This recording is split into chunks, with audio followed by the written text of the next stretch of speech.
নমস্কার বন্ধুরা, তোমরা সবাই দেখছো Delhi Bengali kitchen one and blogs. আজকে তোমাদের জন্য নিয়ে এসেছি একটা জলখাবারের রেসিপি।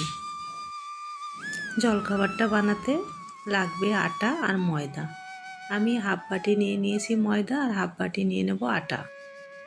আটা ময়দা দিয়ে এই রেসিপিটা করব বন্ধুরা। মিল্ক পরোটার জন্য দিয়ে দিচ্ছি আমি মিল্ক পাউডার। 2 থেকে 3 চামচ মিল্ক পাউডার দিয়ে দেবো আমি।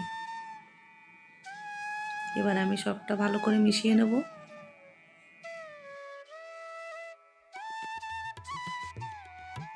সামান্য পরিমাণে 1 চিমটি নুন দিতে পারো তোমরা যারা আটাতে নুন দিয়ে মাখো।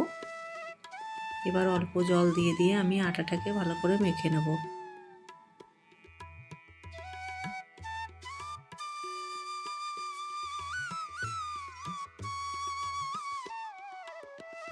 এই পরোটা এত টেস্টি লাগে বন্ধুরা, তোমরা ঘুগনি দিয়ে, আলুর দম দিয়ে বা ছোলে মাটন দিয়ে সব কিছু দিয়েই খেতে পারো। তবে এর ভিতর যদি কাবলি ছোলা আর মাটন দিয়ে যেটা হয়, যে ছোলেটা হয় বন্ধুরা, ওটা দিয়ে সব থেকে বেশি ভালো লাগে। একবার তোমরা খেয়ে দেখতে পারো, আশা করছি কেউ নিরাশ হবে না।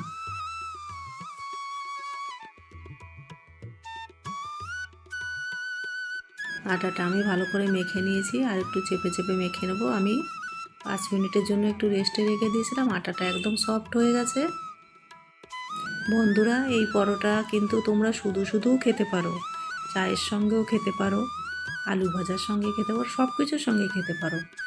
শুধু খুব মিষ্টি লাগে খেতে। এবার আমি লেচিগুলো কেটে নিলাম। একটা একটু ছোট্ট বানাবো, বাকি 4টে আমি একই সাইজের বানাবো।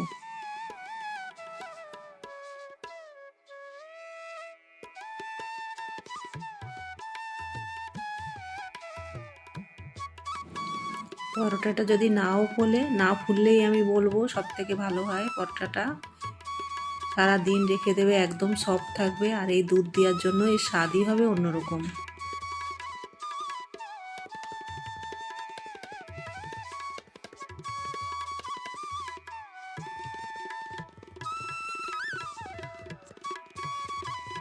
আটাটা আমি একটু নরম করেই মেখে নিয়েছি বন্ধুরা।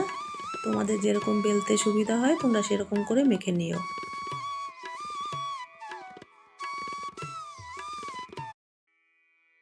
এটা গোলও করা যেতে পারে, আবার ভাঁজ করেও করতে পারো তোমরা। তা আমি এরকম করেই আজকে বানাবো।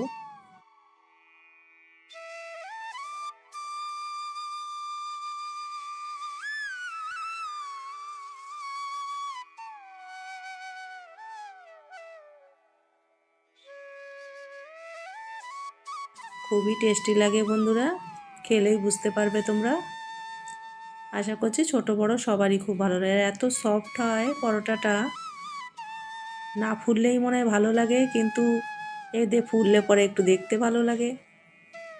আমি একটা দিয়ে দিচ্ছি সামান্য পরিমাণে ঘি। আমি খুব কম ঘিয়ে ভাজবো, তোমরা চাইলে ছাকা তেলে বা ঘিয়ে ভেজে নিতে পারো। আমি অল্প পরিমাণে ঘি দিয়ে পরোটাগুলো ভেজে নেব।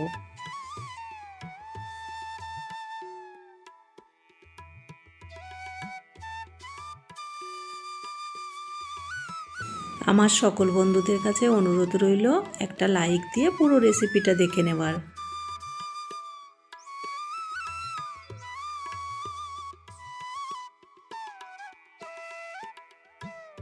আমি আজকে পরোটাটা আলুর দম দিয়েই খাবো বন্ধুরা। আলুর দম করেছি, আলুর দমের রেসিপিটা তোমাদের সঙ্গে শেয়ার করছি না, তাহলে ভিডিওটা অনেকটাই বড় হয়ে যাবে।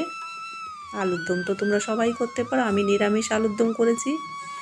এটা আমি শনিবারের দিন করেছিলাম বন্ধুরা, তাই আমি নিরামিষ করেছি।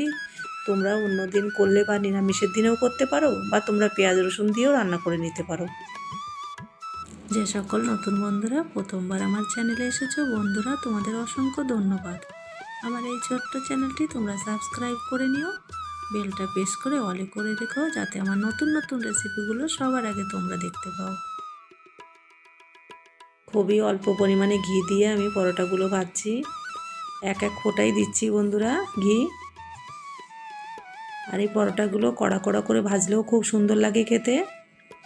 আমার এমনিতে রুটি বা পরোটা একটু কড়া হলেই ভালো লাগে খেতে।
এই পরোটাটা আমার খুবই ভালো লাগে। আমি এখন ভয়েস দিচ্ছি বন্ধুরা, 3-4 দিন পরেই আমি ভয়েসটা দিচ্ছি, কিন্তু আমার তো দেখে আবার খেতে ইচ্ছে করছে ছোলে দিয়ে।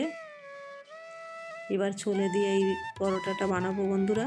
দেখো কেমন হয়েছে কালারটা, খুবই টেস্টি লাগে, একদম মিষ্টি মিষ্টি খেতে। দেখো আমি আর একটা বাচ্চা বানিয়ে নিচ্ছি। এটা বাচ্চা পরোটা গোল করে বানিয়েছি। এটা যাতে না ফোলে আমি সেরকম করে বানাবো। এটা একটু কড়া করে, খুব ভালো লাগে এই পরোটাগুলো খেতে। একটু কড়া কড়া ভেজে নিতে হবে পরোটাগুলো। ছোলে বানাতে হবে, মাটন দিয়ে বানাতে হবে বন্ধুরা, মাটন কিমা দিয়ে ছোলে করতে হবে। আর তার সঙ্গে এই মিল্ক পরোটা খেতে হবে, এত ভালো লাগে খেতে। তোমরা একবার খেলে বারবার করে খাবে। সবগুলো আমি একইভাবে ভেজে নিয়েছি। দেখো কালারটা কেমন লাগছে বন্ধুরা। কালারটা কিন্তু জালনার জন্য আলো এসেছে, তাই একটু সাদা টাইপের লাগছে। একটা তোমাদের আমি ছিঁড়ে দেখাচ্ছি। দেখো অনেকটাই গরম, এত গরম ধরা যাচ্ছে না বন্ধুরা। দেখো কতটা সফট হয়েছে, এত গরম যে বন্ধুরা দেখো ধোঁয়া বেরোচ্ছে। দেখো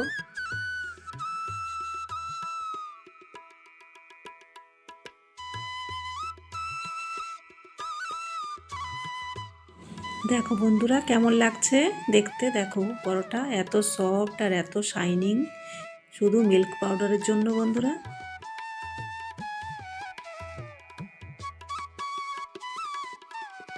কার কার দেখে খেতে ইচ্ছে করছে, কে কে পরোটা আলুর দম খেতে ভালোবাসো বন্ধুরা, প্লিজ কমেন্ট করে আমাকে জানিও তোমরা, আমার খুব ভালো লাগবে। তাহলে আমার সকল বন্ধুরা, আমার রেসিপিটা যদি তোমাদের ভালো লেগে থাকে একটা লাইক কমেন্ট করে দিও, কাছের লোকেদের কাছে শেয়ার করে দিও। আর আমার এরকম সব রেসিপি পেতে আমার এই ছোট্ট চ্যানেলটি সাবস্ক্রাইব করে তোমরা সবাই ভালো থেকো।